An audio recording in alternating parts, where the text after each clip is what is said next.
bought a very old telescope, and let's just open and see how it is. I don't know what make or brand it is, so it's like a mystery. Let's open and see. Okay, I'll open the top layer, and it comes to this wooden box. It's covered with this cardboard, so I'll just try to remove these ones first. More of the packaging. When you buy things in the wooden boxes, you have to be careful, don't transfer woodworms to your property, so I have to check for any signs of the wood damage. Okay, I've now disinfected the outer surface with the isopropyl alcohol, and now I'm going to open the box. I don't know what I will find here. It's a wooden box. I don't see anything here damaged by the woodworms, so lucky.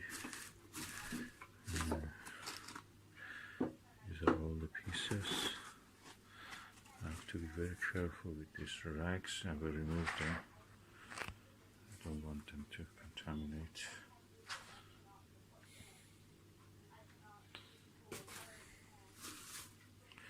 Okay, let me just remove the rags.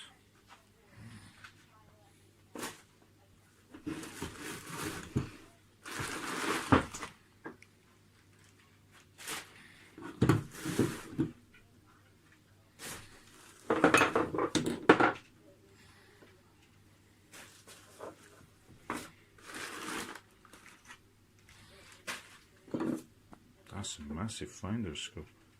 Never saw anything like this before. Oh, these handles, they look strange. I have to take a look in the internet forums. I see a few holes here that can be due to woodworm, so I have to be careful about that.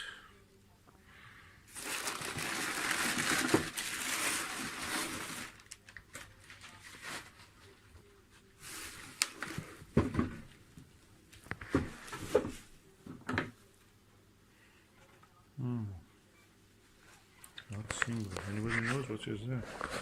I have to study. What's that symbol? It looks like Mercedes-Benz or a T or a H or TH. T top part, lower part H, and a O. The whole thing like O.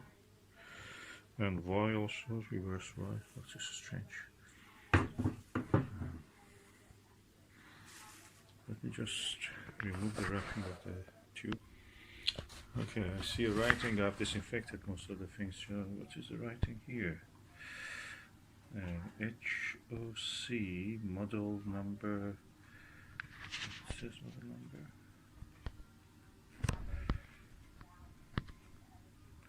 T-705. Diameter 77, focal length 1000. And number 17884, and that same logo again here. So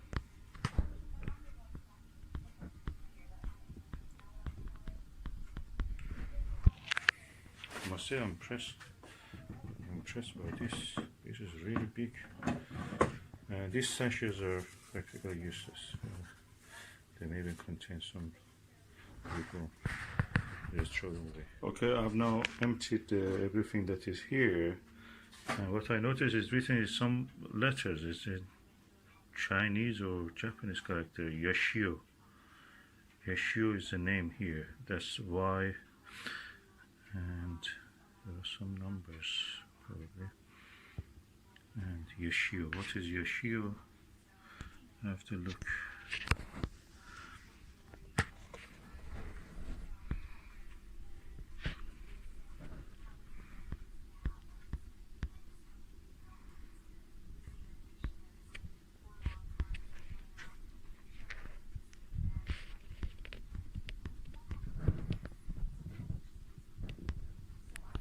So I'm going to disinfect the whole thing to make sure that there is no woodworm here. I saw some evidence here.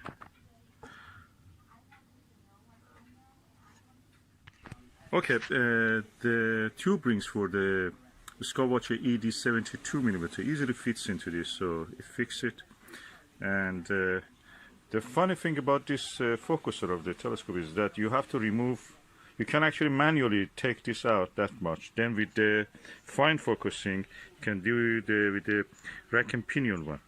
I have adjusted that is on the Chinese Japanese style 0.96 inch to 1¼ inch adapter, and I installed the 1¼ diagonal and it mounted RKE 28mm. So practically I can use it now. This telescope is now in balance, and let's see how the image looks through this.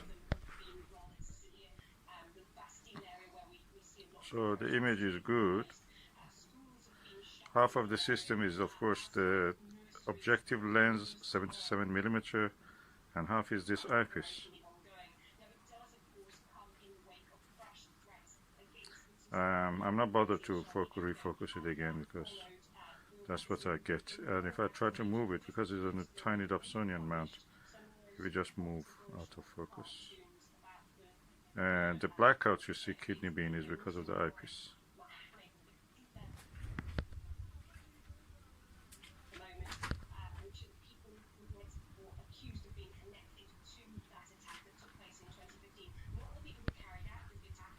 And the window, of course, bringing those little foots into focus and out of focus by moving them.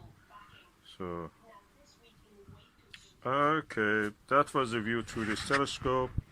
Good as it can be a 77mm telescope.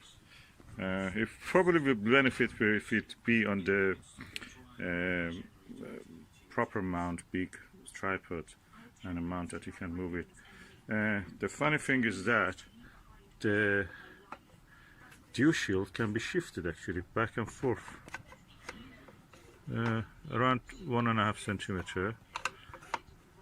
So interesting.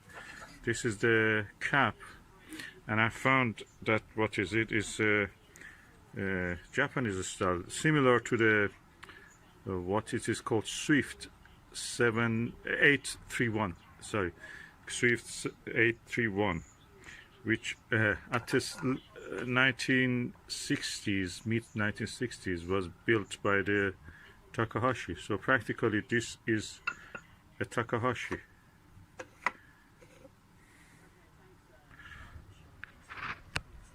I have to clean the objective, but so far so good. It's a bit fiddly with the focuser. This is a nice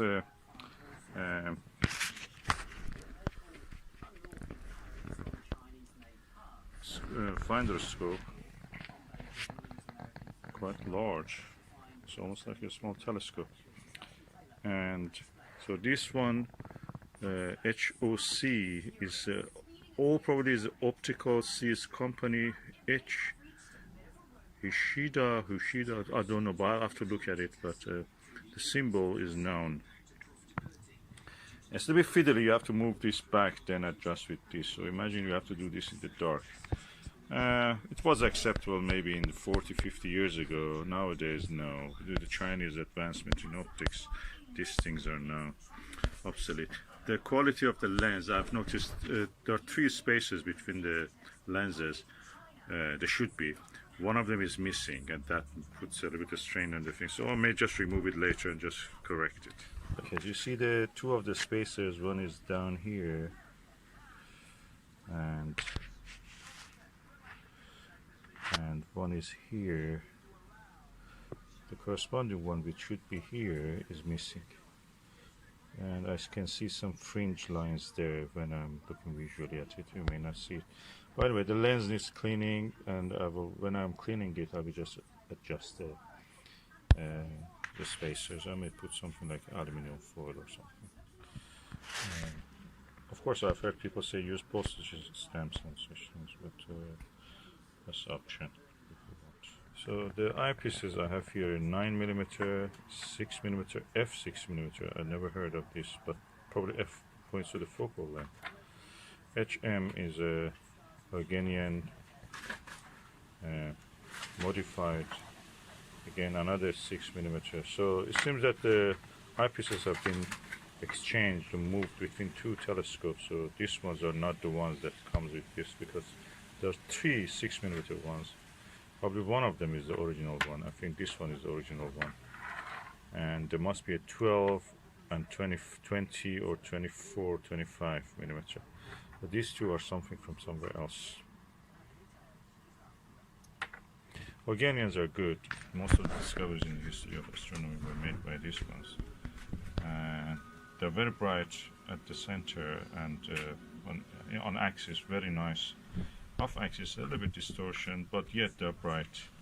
So that makes them really ideal. But the eye relief and the size of the lens for cleaning is tiny, so you cannot really do much. Interesting is the size and the shape of these knobs. These are the style for the Takahashi and old Takahashi, probably I should say, or Swift also. So I can identify it now. That's Swift or clone of a Swift. The Japanese used to share a lot of the specifications with them,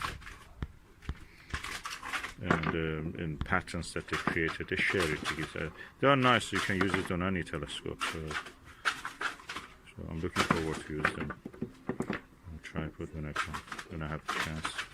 These are counterweights and other things for the other parts. I don't see any tripod. There is no space for putting the tripod in that box, wooden box. So I suppose the tripod comes separately, or it was just optical tube assembly, like expensive items. And this is of course a solar viewing screen that has been damaged by some kind of washing or abrasion, or it can be the sun has burnt it. It can be repainted and used. Okay, the hood, the dust cap, sorry, the hood, light protection hood. This is the cell holder for the lens, objective lens, and this is the whole objective lens. So I'm just going to clean this one. I'm not going to open the whole thing because I don't want to get involved too much in that without the proper tool. And that is the objective lens. I don't want to open it because it has a special tool. I can open it, but I don't want to do it now at this stage. I will just try to clean what is outside. What I noticed also is that the actual finder also had this kind of objective lens doublet once. So there have been, one of the spacers have been sliding that direction. The way to put it in is to remove, unscrew either this side or that side and slide it into here, then put it back, either this side or that side, whatever, which one you open. Of course, this way you open, you put it this way. And but it is impressive that they have the spacer for this. That's a doublet also. Means quite paid attention to detail. I'm going to clean this and just put it back where it was.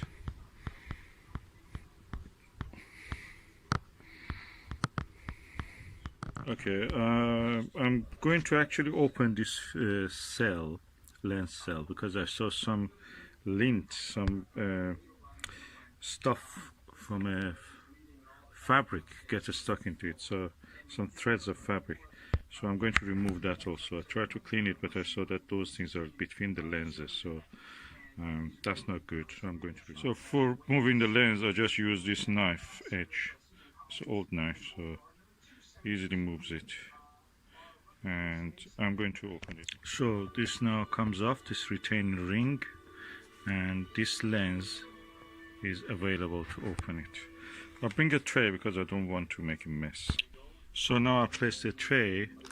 I remember the positions of those, I'm recording it, the position of those spacers, and I will try to do something about them when I'm done.